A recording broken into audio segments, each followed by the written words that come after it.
Assalamualaikum warahmatullahi wabarakatuh. Kami dari kelompok 11 ingin mempresentasikan tentang produk manajemen komunikasi. Perkenalkan, nama saya Swestirian Ishak dan teman saya Maya Masyita Mardani. Pertama akan membahas tentang setiap aktivitas pendistribusian pesan atau informasi adalah aktivitas komunikasi. Untuk mencapai tingkat keberhasilan dalam aktivitas komunikasi yang meliputi pencarian, pengumpulan, pengolahan, dan pendistribusian informasi selalu memerlukan manajemen. Hal itu disebabkan manajemen merupakan proses pemanfaatan dari fungsi perencanaan, pengorganisasian, pengarahan atau pelaksanaan, dan pengawasan untuk mencapai tujuan organisasi. Selanjutnya, ada manajemen komunikasi untuk bidang jurnalistik. Pengertian jurnalistik secara sederhana, itu menurut Haris Sumandria 2005, adalah kegiatan yang berhubungan dengan pencatatan atau pelaporan setiap hari. Jurnalistik bukanlah pers atau media massa karena jurnalistik merupakan suatu yang memungkinkan pers atau massa bekerja dan diakui eksistensinya dengan baik. Yang kedua itu ada pengelolaan jurnalistik. Pada prinsipnya, jurnalistik merupakan salah satu jenis aktivitas komunikasi yang lebih memusatkan perhatian pada cara mencari, mengumpulkan, menyeleksi, dan mengelola informasi yang mengandung nilai berita serta menyajikan kepada halayak melalui media massa, periodik, baik cetak maupun elektronik. Yang ketiga, itu adalah proses jurnalistik.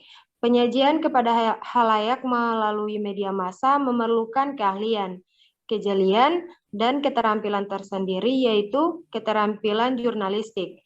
Keterampilan jurnalistik meliputi keterampilan manajerial data, mengolah isi pesan, dan disesuaikan dengan sifat khas dari masing-masing media dengan tujuan agar isi pesan yang disajikan dapat diterima halayak secara tepat dan jernih sehingga tidak menimbulkan interpretasi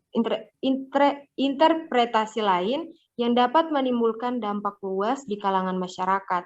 Oleh karena itu, dalam aktivitas jurnalistik harus dilakukan oleh manajer lapangan atau reporter. Yang keempat itu ada langkah manajemen komunikasi untuk kegiatan jurnalistik. Yang pertama ada perencanaan liputan, pengorganisasian liputan, dan yang ketiga ada pelaksanaan peliputan, keempat ada pengawasan hasil liputan atau evaluasi.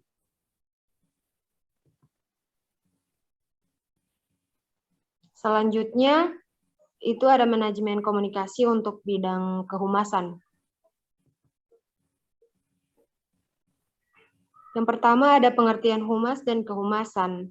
Menurut Denny Griswold, humas adalah fungsi manajemen yang mengevaluasi publik, memperkenalkan berbagai kebijakan dan prosedur dari suatu individu atau organisasi berdasarkan kepentingan publik, membuat perencanaan serta pelaksanaan suatu program kerja dalam upaya memperoleh pengertian dan pengakuan publik. Yang kedua, ada ruang lingkup kehumasan. Dalam menjalankan tugas dan fungsinya, humas mempunyai ruang lingkup. Yang pertama ada pengumpulan dan pengolahan data, yaitu untuk keperluan informasi bagi masyarakat dan lembaga serta informasi umpan balik dari masyarakat. Yang kedua ada penerangan, yaitu mempersiapkan pemberian penerangan kepada masyarakat tentang kebijakan dan pelaksanaan kegiatan lembaga melalui media massa. Yang ketiga ada publikasi, yaitu mengurus publikasi tentang kebijakan dan pelaksanaan kegiatan lembaga. Yang ketiga ada tugas dan kewajiban humas. Menurut John de Millet, tugas dan kewajiban utama humas adalah yang pertama, yaitu mengamati dan mempelajari keinginan dan aspirasi yang terdapat dalam masyarakat. Yang kedua, memberikan nasihat atau sumbang saran dalam menanggapi hal-hal yang sebaiknya dapat dilakukan pemerintah seperti yang dikehendaki oleh pihak publiknya. Yang ketiga, mengusahakan terciptanya hubungan memuaskan antar publik dan para pejabat pemerintah. Dan yang terakhir, keempat, memberikan penerangan dan informasi tentang segala hal yang telah diupayakan oleh suatu lembaga atau instansi pemerintah yang bersangkutan. Selanjutnya ada manajemen komunikasi untuk bidang penyiaran. Pengertian penyiaran.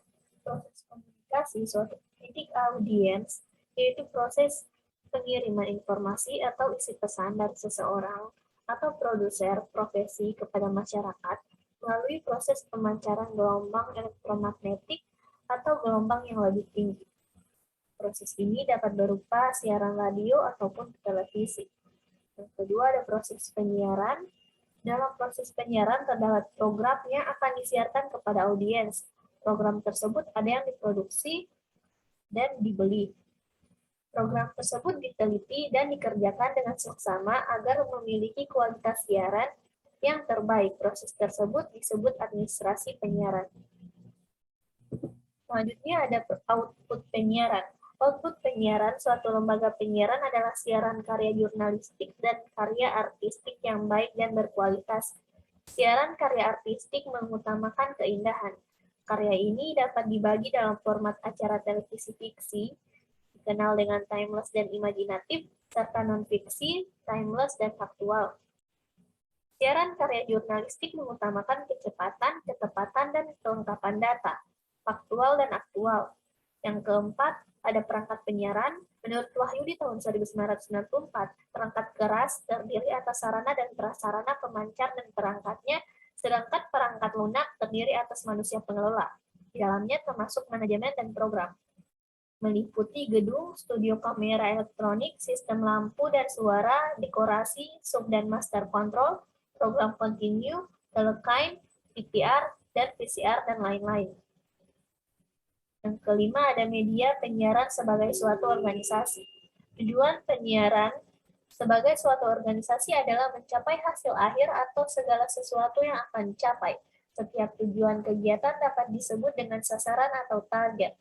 Tujuan media penyiaran menurut Peter Pringle, Morrison 2008 dapat dibagi dalam 3 hal, yaitu tujuan ekonomi, pelayanan, dan personal. Selanjutnya ada manajemen komunikasi untuk bidang penyuluhan. Penyuluhan menurut Ibrahim tahun 2003 halaman 1-2 secara etimologis penyuluhan berasal dari kata suluh yang berarti obor atau pelita atau yang memberi terang. Pengertian penyuluhan menurut Setiana L tahun 2005 dalam arti umum adalah ilmu sosial yang mempelajari sistem dan proses perubahan pada individu serta masyarakat agar dapat terwujud perubahan yang lebih baik serta sesuai dengan apa yang diharapkan. Penyuluhan sebagai proses dibagi atas 7. Pertama, penyuluhan sebagai proses perilaku. Penyuluhan adalah proses perubahan perilaku di kalangan masyarakat agar mereka mengetahui, mau dan mampu melakukan perubahan demi tercapainya peningkatan produksi, pendapatan atau keuntungan, dan perilaku kesejahteraannya. Yang kedua, penyuluhan sebagai proses perubahan sosial. Penyuluhan tidak hanya proses perubahan perilaku pada diri seseorang, tetapi juga proses perubahan sosial yang mencakup banyak aspek, termasuk politik dan ekonomi yang dalam jangka panjang secara bertahap mampu diandalkan dan menciptakan pilihan baru untuk memperbaiki kehidupan masyarakatnya. Yang ketiga, penyuluhan sebagai proses rekayasa sosial. Penyuluhan sebagai proses rekayasa sosial atau segala upaya yang dilakukan untuk menyiapkan sumber daya manusia agar mengetahui, mau dan mampu melaksanakan peran sesuai dengan tugas pokok dan fungsi dalam sistem sosialnya. Yang keempat, penyuluhan sebagai proses pemasaran sosial. Pemasaran sosial adalah penerapan konsep dan atau teori pemasaran dalam proses perubahan sosial. Jika dalam rekayasa sosial, proses pengambilan keputusan sepenuhnya berada di tangan perekayasa, Pengambilan keputusan dalam pemasaran sosial sepenuhnya berada di tangan masyarakat.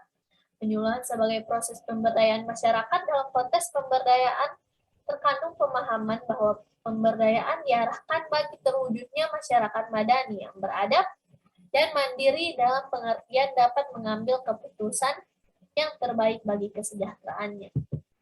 Yang keenam, penyuluhan sebagai proses penguatan kapasitas. Penguatan kapasitas adalah penguatan kemampuan yang dimiliki oleh setiap individu dalam masyarakat, kelembagaan, ataupun hubungan atau jejaring antar individu, kelompok organisasi sosial, serta pihak lain di luar sistem masyarakatnya sampai di arus global. Yang terakhir, penyuluhan sebagai proses komunikasi pembangunan. Sebagai proses komunikasi pembangunan, penyuluhan tidak hanya upaya untuk menyampaikan pesan-pesan pembangunan, tapi juga untuk menumbuh kembangkan partisipasi masyarakat dalam pembangunan. Kutipan dari Mardikanto tahun 1987. 3. Penyuluhan sebagai produk manajemen dan aktivitas komunikasi. Pada prinsipnya, penyuluhan merupakan produk manajemen komunikasi. Penyuluhan juga merupakan aktivitas komunikasi yang mengelola informasi dengan tujuan untuk perubahan sikap, karena tujuannya adalah perubahan sikap, pemilihan, dan penggunaan medianya pun mampu mengubah perilaku khalayak. Dalam kaitan ini, media yang relevan untuk penyuluhan adalah media tatap muka ataupun interpersonal media. Oleh karena itu, para penyuluh bertugas menyebarluaskan inovasi agar menjalin komunikasi antar pribadi dengan warga masyarakat. Tujuan dari aktivitas komunikasi antara lain harus terus dibina, memotivasi agar melakukan tindakan atau mempraktikkan. Adapun tujuan penyuluhan menurut Tommy Suprapto tahun 2009 meliputi tujuan kognitif, afektif, dan psikomotorik. Tujuan kognitif adalah memberikan informasi wacana atau menyebarkan pengetahuan tentang adanya inovasi. Tujuan afektif adalah merangsang hal yang dikomunikasikan dengan menumbuhkan kesadarannya. Dan ada tujuan psikomotorik adalah mengubah perilaku khalayak untuk menerima inovasi. Sekian dari kami. Maafkan jika masih ada kesalahan kata. Wabillahi taufiq wal hidayah. Wassalamualaikum warahmatullahi wabarakatuh.